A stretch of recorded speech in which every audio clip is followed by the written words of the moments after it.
dalam video kali ini saya akan membahas mengenai audit medis pada mata kuliah Manajemen Mutu Informasi Kesehatan di Prodi D3 RMIK. Oke, saya akan share screen-nya.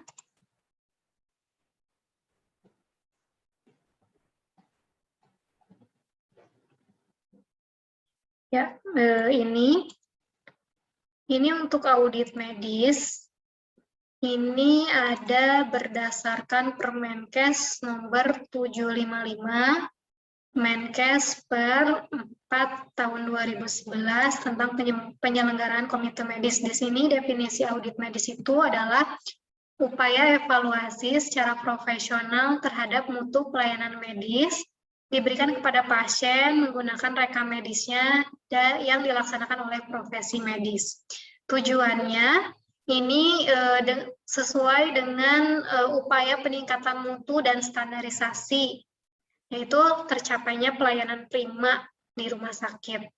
Kegiatan audit medis ini dilakukan untuk mengevaluasi mutu pelayanan, untuk mengetahui penerapan standar pelayanan medis, dan untuk melakukan perbaikan-perbaikan terhadap pelayanan medis sesuai dengan kebutuhan pasien dan standar pelayanan medis.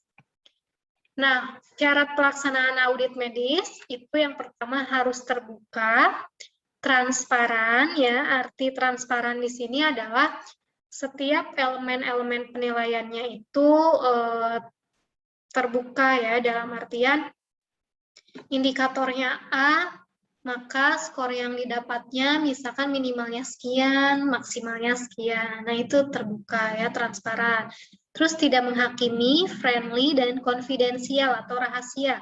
Rahasia yang dimaksud di sini adalah biasanya kan nanti tim audit itu ada beberapa auditor, ya, auditor pertama, kedua, ketiga. Nah, mereka melakukan penilaiannya, mengisi form penilaiannya itu atau elemen penilaiannya itu masing-masing gitu, secara rahasia, sehingga di situ tidak ada kompromi-kompromi gitu antara auditor satu dengan auditor yang dua gitu, dia auditor dua dengan yang tiga dengan yang satu gitu. Ya udah aja ya nilainya misalkan bagus-bagusin aja, ini mah udah nilainya jelekin aja. Nah, jadi tidak ada asumsi subjektif seperti itu ataupun tidak ada kompromi, jadi konfidensial, ya. Nah, tata laksananya itu yang pertama adalah harus menentukan topik apa yang akan dilaksanakan untuk audit. Contohnya, misalkan di suatu rumah sakit itu akan ada audit medis, topiknya itu mengenai kasus COVID-19 atau pasien yang terkonfirmasi COVID-19 di rumah sakitnya. Itu topiknya, misal. Yang keduanya, penetapan standar kriteria. Nah, jadi ada beberapa standar atau SOP ataupun kebijakan yang ada pada rumah sakit atau internal rumah sakit tersebut ataupun dari pemerintah. Nah, yang dijadikan suatu standar, misalkan dalam menentukan seseorang itu terkonfirmasi COVID atau tidak itu harus melalui beberapa tahapan, misalkan, ya. Yang pertama telah misalnya ini melakukan swab antigen, itu ternyata swab antigennya positif, untuk memastikan lagi misalkan dilakukan PCR. Terus dari segi gejala juga mengarah kepada kondisi COVID tersebut, ya, misalkan gejalanya memang ada demam, ada misalkan flu, terus anosmia, ya, penciumannya sudah terganggu dan lain sebagainya, misalkan, ya. Jadi ada standar-standarnya. Tuh. Terus yang ketiganya, menetapkan jumlah kasus ataupun sampel yang akan diaudit. Karena kan tidak mungkin kalau misalkan kasusnya itu di rumah sakit tersebut yang kena COVID itu, misal contoh, ya, ada 250 orang, ya, populasi yang terkena COVID itu. Kan tidak mungkin kita lakukan audit ke 250-nya. Maka kita bisa melakukan perhitungan sampel dengan beberapa rumus, contohnya bisa pakai rumus Slovin gitu, ya, sehingga nanti yang diperiksanya hanya beberapa saja. Tuh. Terus membandingkan standar dengan pelaksanaan. Nah, standarnya sudah ada nih, standar bakunya. Apakah sudah dilaksanakan atau belum? Tuh ya. Nah, terus melakukan analisis kasus yang tidak sesuai standar. Nah, sudah tadi dicocokkan antara standar dengan pelaksanaan, ternyata ditemukan ada beberapa kasus yang tidak sesuai standar atau tidak dilakukan sesuai dengan standar yang ada. Nah, itu dibuat suatu laporan ya, catatan laporan untuk diaudit lebih lanjut. Terus nanti ada tindakan korektif atau korektif itu koreksi-koreksi ya, revisi-revisi apa saja yang memang harus dilengkapi, apa saja yang harus segera dilakukan pengecekan ulang misalkan ya. Terus juga perbaikan-perbaikan apa yang harus segera diperbaikinya dari segi penanganan, pemberian layanan ya, dan seterusnya tuh. Dan nanti ada rencana reaudit atau pelaksanaan audit ulang atau audit lanjutan. Biasanya audit ini dilakukan secara berkala ya oleh tim komite medis, baik secara 3 bulan sekali atau 6 bulan sekali ya, itu biasanya.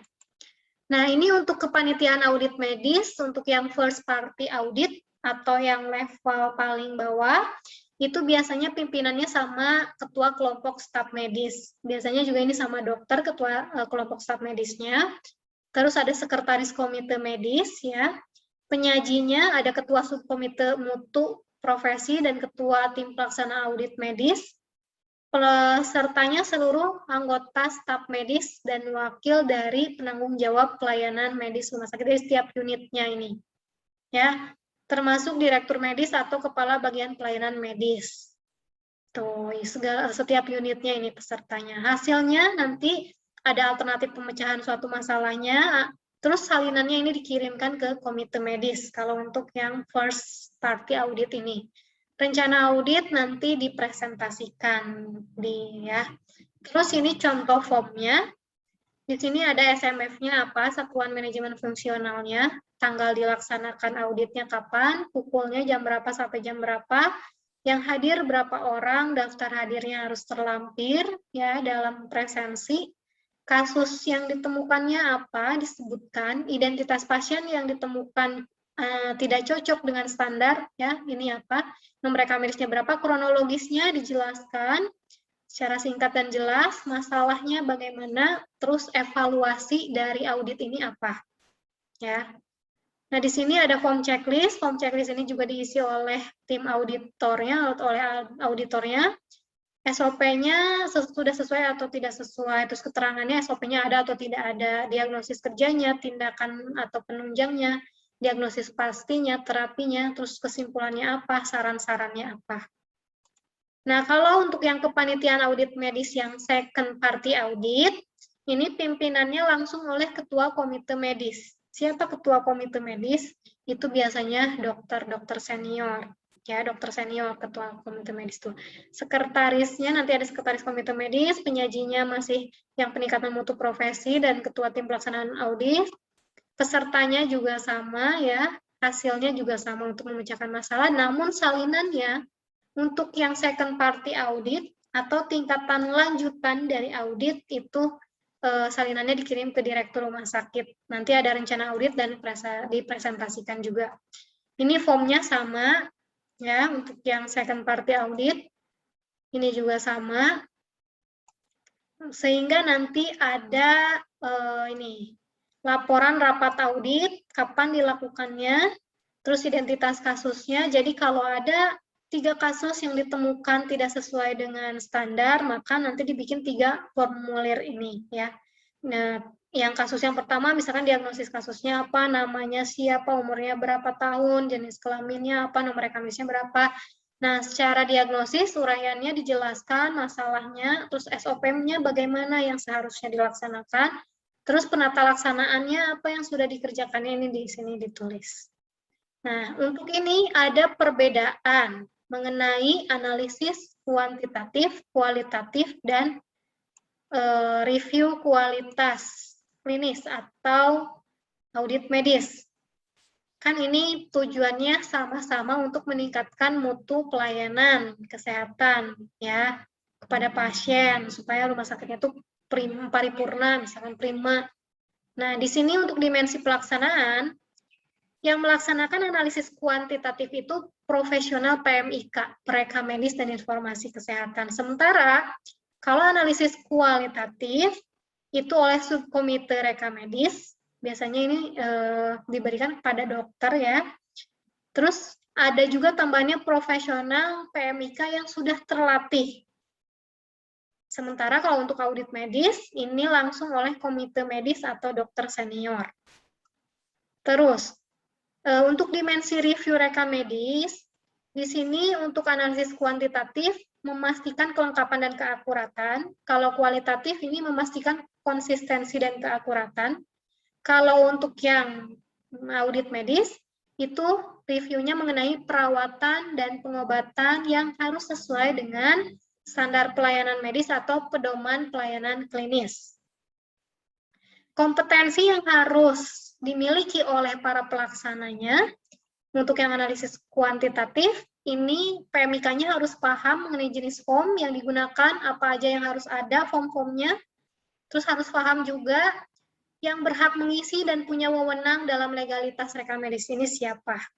Sementara kalau untuk kompetensi yang harus dimiliki oleh pelaksana analisis kualitatif, ini harus paham terminologi medis, analisis fisiologi, dasar-dasar proses penyakit, paham isi reka medis, paham mengenai standar perizinan, akreditasi, dan juga badan pemberi sertifikat.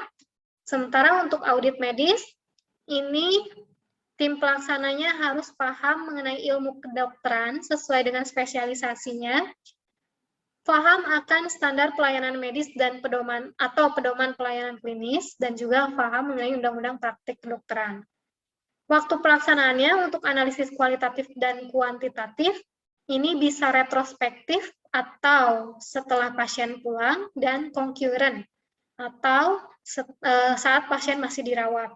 Sementara untuk audit medis hanya bisa dilaksanakan setelah pasien pulang. Nah, ini beberapa sumber yang saya gunakan ya. Oke, untuk video mengenai audit medis saya cukupkan sekian. Semoga bermanfaat ya. Untuk mengecek video-video sebelumnya bisa diklik aja di link di sebelah sini ya. Assalamualaikum warahmatullahi wabarakatuh.